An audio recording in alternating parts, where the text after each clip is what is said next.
Hello and welcome to Your Government. I'm Sue Wylie.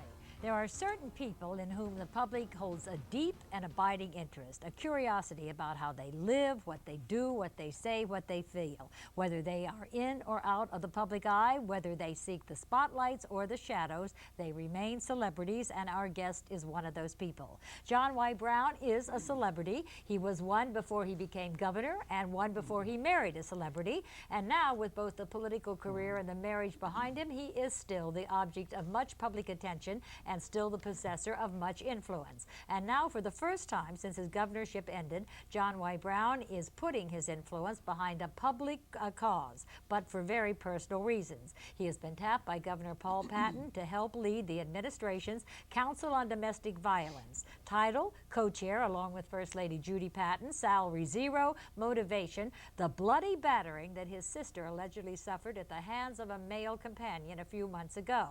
Crusader is a whole new role for the man whose life has been a combination of business and of politics. And we welcome you, Governor. It's always good to see you. Good to see you. Good.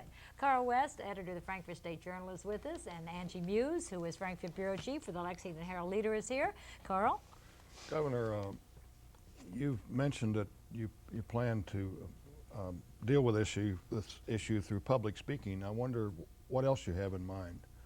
Well, this is a subject matter I've always felt strong about, but I never had really had anything like this happen close to me. And I think part of the problem is one of awareness. I don't think women really know what rights they have. I'm not sure husbands know the boundaries that they need to follow. And I don't look at this as husband against wife. I look at it, the law against the abuser. And I think we need to take it out of the boy-girl syndrome of what happened to my sister. I mean, this was someone that, you know, obviously had a mental problem, and it just exploded, and she didn't have any way to get noticed, but she did know where to go and what to do. Okay. And so that's what I think women need to find out about. But I think more than anything else, I think this is a cultural awareness that perhaps through our history, we're, you know, somewhat chauvinistic that the men are the muscle of the family and the power of the family. And I think using undue force on a woman is no different than if you pick somebody on the street and you push them or you hold them against their will. I just think it's something that we need to make aware that there are rights and limitations, and there's protection of the women in marriage. I don't think marriage should have anything to do with what force should be allowed to be used against them. All right. Now, Governor, before we go on, you did bring some really chilling pictures of your sister before and after this alleged attack. So let's show them. Now, there is your sister with you. The brunette. The brunette. The younger girl. Yes. And she's a lovely woman. Her face unscarred. Here she is after she was assaulted in her own home. Okay, there's some other pictures coming up. What were her injuries? Well, she had a broken nose in 2 places, bruises all over her body, up and down her arms, her back, and legs. I mean, it's brutal. And look, those are bloods? Yes, blood splattered all over the apartment. And I mean, he tried to kill her. And this wasn't just a boy, girlfriend, or wife, husband spat. I mean, he really was of the temperament, picked up the telephone, kept hitting in the head. And if the alarm hadn't gone off, I think she feels, and he told her, I'm gonna kill you, I'm gonna kill you, and had no indication before of anything like this ever happening. They had a beautiful relationship, and they'd been together for 3 months, and she was all excited, and then just a screw went loose. But as she later found out, he's had a history of this with his prior 2 wives, but she didn't know how to, you know, be informed of that. Mm-hmm. Carl? Well, I was going to, you mentioned that he had a history of mental illness, and I wonder if, doesn't that make it, even as tragic as it was, doesn't that make it difficult to come up with a remedy for this kind of thing if a person does have that mental state, mental illness? Well, I think, first of all, people need to find ways of being informed in order to know how to keep from getting this kind of situation. And the mental illness, I think, needs to, you know, we need to keep them off the streets. I think my sister's program is off the floor and off the streets. I mean, people like this don't belong on the streets. And while he's been out there after 2 you know, previous undertakings like this, somewhere along the line, notice ought to have been given, and people have been made aware. She didn't know this. No, she didn't know it. And there was, I know now they've got programs. There's a lot of activity in Kentucky. Kentucky is one of the more advanced states as far as trying to protect the women against domestic abuse. And we have a lot more work to do, but I think where I hopefully can be helpful is just the awareness of the issue. I don't think most people know what the boundaries are, and I think they get too much into taking certain rights and liberties, and one party will get defensive and lose their self-esteem and lose control of a marriage, and then it gets out of hand to where someone's really hurt seriously. Angie. Obviously, in this case, your sister did not stay with the abuser, called the police, reported this, treated this as a crime, but we all know that there are many women out there who suffer through multiple episodes of this, and they stay with their abuser, Sure. perhaps for financial reasons or because they're afraid to leave. What kinds of things do you think might help to try to convey the message to those women that they can get away from this, or what resources could we be offering them to help them? Well, there are a lot of resources, and that's why I feel like I want to be active in this. I'm inspired by it, and I really feel strongly about it. But there is help, and one is the county attorney's office. The Commonwealth Attorney's Office here has a victim's advocate. They come out, they tell you what to do, they tell you where you bring charges and where you can have an EPO and emergency protection order, and where you can take action, and they give you confidence. And the problem with most women is, first of all, they're embarrassed over the episode. I mean, it's a boy-girl episode, and it's going to be embarrassed, perhaps embarrass the children and their family. And secondly, they are intimidated that there might be repercussions and retribution. And then third, they wonder, well, what's going to be done about it, if anything. And then fourth, there's the love relationship that you want to be forgiving, and it's never going to get better. And I think one of the priorities here is treating the offender. I don't think we have any real programs that treat the offender. And that's where the sickness is, and that's where it needs to be treated. And I think when you get a marriage license, I think the husband and wife ought to know about what the boundaries are. And I think we've grown up in a society over hundreds of years of where the male is the macho, and he ought to be the protector. And I think we ought to make it aware that this really isn't between husband and wife. It's between the law and the abuser. And I think that's, hopefully we can accomplish that to some degree. Do you think then that couples who are planning to live together or marry or become involved at all should check each other's backgrounds for records of domestic violence or mental illness? Well, you just check everything else out, and sure, you should. And I think they're getting more advanced. Carol Jordan's here, who's the head of the Governor's Council, and she's the executive director. And I think we're getting more modernistic and making this kind of information available. If you're going to buy something, you check it out. If you're going to buy a business, you check out the history of it. And if you're going to get a husband or a boyfriend or a girlfriend, you better check them out real good.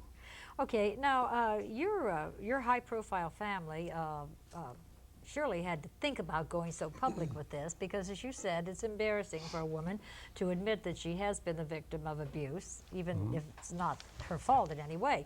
Did you urge your sister to, she wrote a letter to the editor of the Herald Leader, she's allowing her pictures to be shown on television, she talks openly about it. Did you have to urge her to do that, or was that her idea? That was her idea. She said it's wrong, and what can I do to help? And she has the right attitude, and hopefully she'll be give other women courage to come forward, because if you don't come forward, it's not going to get any better. You can't hide it. On a more personal note, you're her big brother. What did you say to this man after the attack? Well, I didn't know you knew I'd say anything. I did. First thing I did, pick up the phone, and he used to be in my administration. He worked over in natural resources, and I didn't know him. No, I didn't know him, but I called him. I said, if you ever, call her or lay foot on her property, I'll do everything I can to keep you from seeing the light of day. Don't you ever call her. I said, do you understand that? And he said, yes, sir, yes, sir. And he's talking to his former governor. I mean, and what that apparently didn't mean anything. And I said, I have your word you'll never call her and never approach her ever again. And said, yes, sir, yes, sir. We got my word. Well, the next day, he's out on bond, banging on her door. And what do you do about that? That's dangerous.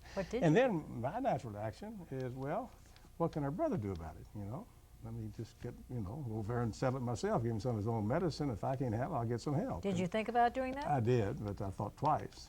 But the natural urge is an eye for an eye, and it's not right to have someone drugged through like this. It's so unfair. What I don't like about it is the injustice. A man should never hit a woman, and why would you need to? And how, you got to be a real bully or a coward, and I don't think that's anything that anybody would be proud of, and that's why I said in that interview, real men don't do that. I mean, I haven't grown up in a family, and much of this comes out of family background. A lot of it comes out of alcoholism and drugs, and there's so many things that we need to recognize. But the real problem is, how do you get help? And then the second problem is, how do you help the offender to where they stop doing this?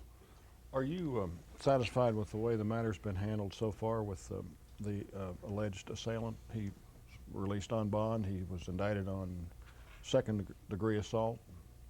Well, it's slow, you know, and when I first called one of the officers, I forget which one, is they said, well, it's been handled. You know, she's got an attorney, a good attorney. And I said, well, I can't imagine something like this as an attempted murder.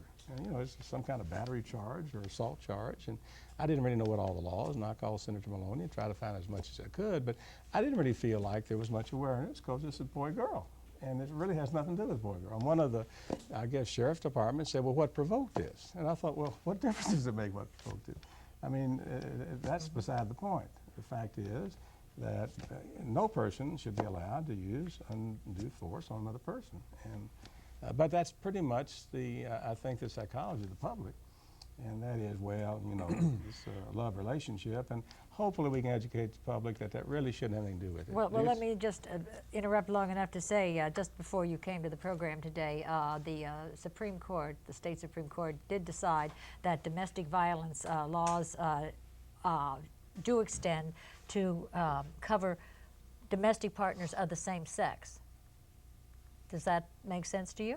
Well, you're talking over my head there. I don't know a lot about that, but I know about 5% of the cases are men against men. Or, yeah, but I mean, you men think, you think they're entitled to the same protection under the law? I look at it differently, and you know, I haven't really looked at this closely. I just think it's wrong. Anything in our society, we're a land of laws. We're a land of laws to protect your human dignity, to protect your body, protect your mind. And when it's allowed in such an abusive way, there's laws against it. I mean, if I run you in my car, you know, I got to pay a penalty. If I run you, push you down the street, you know, there's laws to protect. And this really hasn't taken, you know, all the way over to the house in your own home. You certainly ought to be protected. I just think it's a principle of our American democracy, and that's based on fairness and justice. Well, do you think the defendant in this case should be charged with attempted murder? Yeah, I do. But, you know, there's a thin line between assault number 2, and I think that's probably, you know, people are shot, Carl, and they still have an assault charge instead of an attempted murder. But if those pictures don't look like attempted murder, I don't know what attempted murder is. But, you know, she's my sister, so I'm going to feel stronger about it. But no, I thought attempted murder would have been more appropriate. Angie? What types of legislation could you see being proposed to try to improve Kentucky's laws or processes for this even more? Any ideas on that front yet? Well, Judy Patton's taken a very active role in this, and they have a very active council. I was impressed. It's one of the longest meetings I ever attended, but I enjoyed it. And Carol Jordan's the executive director, and it's a very activist group, and they're doing an awful lot of good. And from what I understand, our laws are recognized as some of the best in the country. But it's a matter of awareness and comfort. You know, you have to educate the prosecutor, and you educate the judge, and you educate the police officers that this is their duty, and you educate the women, whoever the abused person is, to come forward. And I think the tools are there, and not that we don't need more tools, but I think it's one of information more than anything else, and that is to inform both parties what their rights and what their laws and their limitations are. Well, under our laws, the assailant could, if found guilty, be sent to prison for up to 10 years. Would you like to see him in prison that long? Do you Well, think that's I just want even to be harsh sure enough? the charge, you know, when you see something like that happen, I don't know if you ever know enough's enough, but, you know, you have to, you know, live with whatever your society uses as comparables, but I think the 5 to 10 is appropriate. And I don't think, you know, they say these cases when I learn about it, and I've got a lot more to learn, but I'd like to become an expert in this because I like having the opportunity to speak out on it, because very few men speak out on it. And I think unless it happens close to you, you don't feel the real impact of it. But I think the 5 to 10, and also some psychiatric help and continued counseling. But usually when someone's at the age of this gentleman, they really never get better, and that's unfortunate. But there are a lot of treatment programs out there available to families that are dysfunctional. Well, and this is what you're looking at, is usually a dysfunctional family where there's a control person and the other person is being controlled, and then it gets into one of force and then one of injury. And there are a number of programs in the public that teach you to get rid of the anger. There are a lot of 12-step programs that I think would be very helpful. I think we need to have more counseling available for married couples. I understand we're very limited, but this is the area that I think we can improve with legislation to provide the type of seminars and counseling so people, the husband and wives, can learn what their boundaries are. In hindsight, had your sister ever seen anything that, you know, in hindsight she could say that might have been a warning sign that something like this would have happened? No, but usually the women said, well, if I hadn't said that, maybe he would have acted like that, and what they said really had nothing to do with it. And no, nothing. They had a beautiful relationship. She was thrilled and excited, and you know, was really spending constant time with him for about 3 months and excited about their future, and then just something snapped. Well, Governor, you're an attorney. How would you feel if you were the accused attorney and you're someone like you, the victim's high-powered brother, was on a television show sort of saying you had a history of mental illness and so forth? Do you think his attorney will use your being so forthright? Well, and get in, no, that's a good point, except his attorney's already was in the newspaper yesterday saying that he's already been in mental treatment, and we met with him yesterday, and they've admitted. I mean, they're there. They understand. They've recognized it. So this isn't anything out of school. I'm not trying to use leverage of my position, but it's known that he has a mental problem, and he's under treatment now. Okay. And it's been admitted by him, but otherwise I wouldn't say anything. Now this, as I said at the beginning of the program, this is your first really public crusade. Could this in any way signal the start of a return to the public arena? Well, I've been a crusader all my life. The John Y. Browns have been, you know. No, I wasn't looking for a crusade. I'm here with my 2 children, having a great time with them, and learn a lot about being a father and learn a lot about how to handle teenagers. So my plate's full, but you know, I always look for challenges like this that I really feel can. Last time I was in your program, you all asked what I'm going to do, and I said, well, if I can get passionate about something, I'll be interested in it. And this is one subject matter that I think hopefully I could be constructive and be helpful. And I think it's one that needs attention. Could this lead, do you see any way this could lead into a return to the political world? You know, I never planned that far ahead, but I enjoy public life more than anything I've done, but I'm not looking for anything. There's no grand design here. Okay. Please don't think I'm being nosy here or gossiping. You are. You're getting ready to be nosy. But your marriage, of course, to Phyllis Brown was sort of a public marriage. I mean, it was Kentucky's fairy tale marriage. It was a romance. Everyone had a part in it. Everyone feels they had a personal stake in it. I know that it's sad when a marriage ends. You know, just real briefly, could you say what went wrong? Was it careers? Was it egos? I don't know if you can be that specific. I think there's a lot of elements go into it, and I think being apart's one. I mean, I went to Florida to start my businesses, and we weren't together. We need to be together. All families have to be together. You know, if you're not together, you grow apart. However, we still stayed very respectful, and we're very amiable. And I just sort of laugh when the press wants to make a big deal about another lawyer in another state. And I just said the other day, I said, look, Phyllis is running her divorce, run it like a business, you know, and that's okay. It's free enterprise. And she's been through Kentucky. She's been in New York, now Florida. And I don't want to hold that against her. She can take it where she wants to, but we're not going to have any kind of public kind of divorce because I think we respect each other. I think we like each other.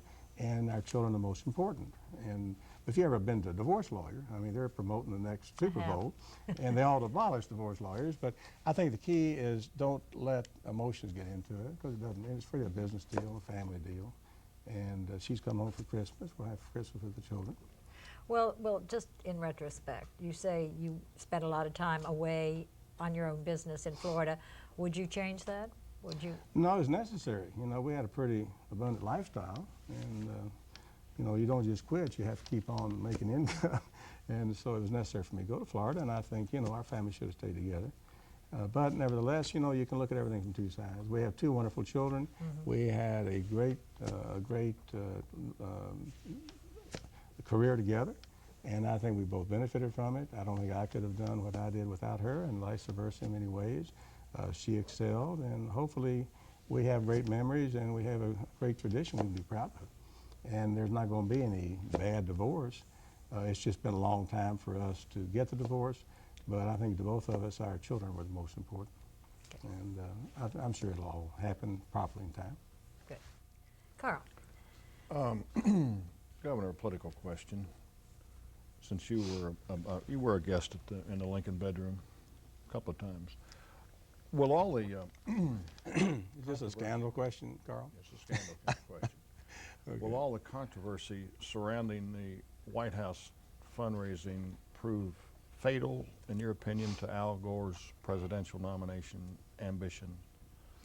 I don't think so. I think it's a bunch of nonsense. I mean, gee, if the worst thing they can find is you're calling from the White House, you're inviting someone to stay at your home because they're on your side or they're helping you politically. No one's sold out. There's no legislation been passed that I've heard of. And Bill Clinton wouldn't know how to do that, or Al Gore wouldn't. They're not that kind of people and don't have that kind of reputation. And I just think the press is short on things to, get involved about. And I think it's a bunch of nonsense. It's been going on for 200 years. So. But I enjoyed the Lincoln bedroom. It was a great honor. And I hope I'm invited back there some other time. Angie. Did you get to see Lincoln's ghost? No, but I did read at 3 o'clock in the morning the Gettysburg Address, and I was inspired. I mean, it's awesome. And last time I stayed there, Phyllis and I stayed there, that's when I broke my leg at the White House. So I had a double experience of the president rolling me around my wheelchair. I was embarrassed. But no, it's really, it's spooky. I mean, it's airy to be able to be in the White House, and you think of all the history. Mm-hmm. Another political question, this one on the state level. Governor Paul Patton marked his second year in office this week, midpoint of his administration, and he, of course, has the ability to run for a second term. Give us, if you would, your assessment of how he's been doing so far in office, his high points and low points. I'd be glad to. Paul, I'm proud to say, started out in my administration, and I'd seen him at some energy conference, and he was a hard-nosed, independent person, bright, very successful. And I got in contact with him. He started first as Deputy Secretary of Transportation. He'd made his money, wanted to commit his time to public service like all the rest of us. I think he's an unusual talent. I think he's doing an outstanding job. I love his independence. I love his energy and commitment to change. And I think he's been one of the best governors that I've seen in my lifetime. And he's just beginning. I'm satisfied he'll be there for 8 years. And what I like about him and what I try to do when I served is make change. And so much of the politics just keep on doing more of the same. And he's a bold man, and he's getting bold results. So I expect him to have just an outstanding 8 years. I think we're lucky to have him. Would you advise former Governor Brereton Jones to forget running against him? Now, that's like one of those marriage questions. I'm not going to get involved in that. I like Barry, but I think this is Paul's turn. I think Barry had his turn. I had my turn. Well, do you think Paul Patton is unbeatable? Yes. And that's nothing against Barry. I mean, I just What think, about a new I think running- when you're in, it's the incumbent has a great advantage. What about a new running mate if when he seeks a second term? I don't have any thought much about it. I asked Skipper Martin, who's his chief of staff. I don't think they've given any thought to anybody. What did Skipper say? They haven't really given any thought to anybody, and Paul doesn't need to. Paul probably They haven't should wait. really given it any thought? And that's what Skipper, started out with us, and I don't know why they would. I think they've got plenty of time to wait and to make that judgment. Well, Governor, before the gubernatorial election, you, and I'm quoting you, you told me in an interview that the Democrats were going to have a hard time winning that governorship, that the Democratic Party was a broken down horse. Has it been reinvigorated? Well, what I said is true. They had a hard time winning. Yeah. And usually the But Democrats. is the horse fixed and I running think again? I think a lot of new blood. I think my son and I think Ben Chandler Jr. and all these young blood, new ideas and new idealism, and Paul Patton's not your standard old politician. He brings new vigor and new ideas and new independence. Yeah, I think the Democratic Party image has changed, and I think much for the better. Okay, we're very close, though, to becoming a Republican state. Who told you that? Well, I mean, we have 5 out of 6 people in the House are Well, that's true, Republican. but I don't think the One governorship. senator. I don't think the governorship. No, we have been pretty nonpartisan over the years, and we've had an equal amount of Republicans as Democrats. Are you in the Senate. concerned about the Democrats hanging on to Capitol Hill for Kentucky? No, not as long as we've got Democrats. I really haven't thought about Republicans being there. I think we're in good shape now. Well, I'm speaking But about I've really the been Senate more race. concerned. I've been really more, I don't think Kentuckians are that interested in their senators like they are their governor. I mean, the governor really affects day-to-day life. And I don't get the impact of congressmen and the senators, but you know, over the years we've been probably equal representation. You know, in my lifetime, the last 40, 50 years. Okay. Do you, Angie? do you Carl? go ahead. Go Angie. ahead. Go ahead. Do you think the grand jury investigation of the Governor Patton's election poses any problem for his reelection? No, and I thought that was a rather petty kind of investigation, one of those that maybe prompted that we better take a look at this, about like Janet Reno, and should we have a, you know, a special investigator. I don't expect, I know Paul Patton too well. You know, he's not, he doesn't do anything that's ever going to be illegal. So, and nothing's happened on that, so I wouldn't expect anything to happen. You could argue it's been going on a pretty long time for a petty type of investigation. Would the Attorney General be taking this long if there were Well, look at nothing there? Whitewater. I mean, that's been $50 million, and they haven't come up with anything there yet. But let me tell you, when the bureaucrats get together and politicians get together, they can make a lot of time for anything not worthwhile. That's what a lot of their main business is. Okay, we're going to take a short break and be right back with former Governor John Y. Brown.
Okay, we're back with former Governor John Y. Brown.